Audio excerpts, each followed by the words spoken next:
Hey everybody, Sickness here again to talk to you about what I bought and what I watched today. Today I picked up Return of the Living Dead Part 2 on DVD. Great film, been a big fan for many of years.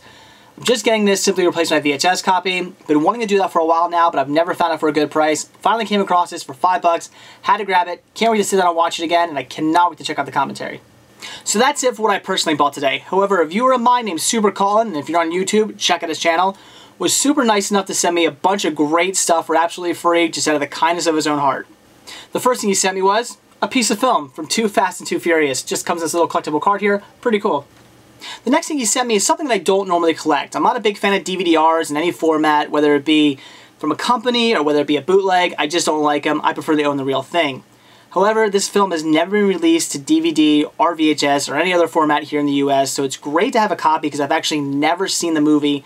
I've only ever seen bits and pieces on some VHS tapes, and that's it. And that is Song of the South. This is the infamous Disney movie that they refuse to even say exists. The song Zippity Doo Dah comes from this. Splash Mountain is based on this film. I've always wanted to see it. I've heard great things. Apparently they won't release it because it has like racial stereotyping in it. I don't know. From what I read in reviews, it's really not that bad. They're making, you know, basically a mountain out of a molehill. It's not as bad as Disney would make it out to seem. So I'm really looking forward to checking this out. I really wish someday they'd release this. Disney fans are just wanting this release so bad, and that includes me. I would love this movie to get an actual DVD or even a Blu-ray release. But for now, having this DVD-R copy, even though it is a bootleg, it's not going to be part of my collection. It is cool to see it. I'm very happy that I get to sit down now and finally check this movie out, see what it's all about. Great film, cannot wait to watch it. The next thing he sent me were two bonuses. First one being That 70s Show, Fez's Candy Collection, and Roseanne Road Trips. These are both the bonuses that come in the new Mill Creek Season 1 and Season 2 sets for each show, so just something cool to add to the collection. And the last thing he sent me was the greatest of all, and that was The Exterminator 2 on VHS in a big box. Look at this. This is great. Great cover art, awesome big box. Best of all, right there, Canon Pictures. If you know me, big Canon fan. This was great. Only available on VHS, never released a DVD. Fantastic find for him, and to send it to me was just so nice. So, Super Colin, thank you so much. So that's it for what I bought today, so now it's what I watched. And tonight's Halloween Horror-thon title was The Company of Wolves. Now, I was really looking forward to watching this. It gets great reviews online. When I picked it up, many of my reviewers sent me comments saying that it was a great movie and that they really wanted me to check this one out. Sadly, I gotta say, I did not care for it. The movie was way too confusing. The plot, it did not really stick to. It just kept telling stories, branching off into other stories. It just didn't seem to stick to anything, and half the time I had no idea what I was watching and why I was watching it, what was going on. Towards the end of the movie, I really had no idea what I watched. It just got way too confusing. Like, I get the basic plot, the Little Red Riding Hood kind of theme of the movie and the whole wolf theme of the movie. I can understand that, but it's just the fact that it didn't seem to be telling one big story. It seemed to be telling like 47,000 different stories.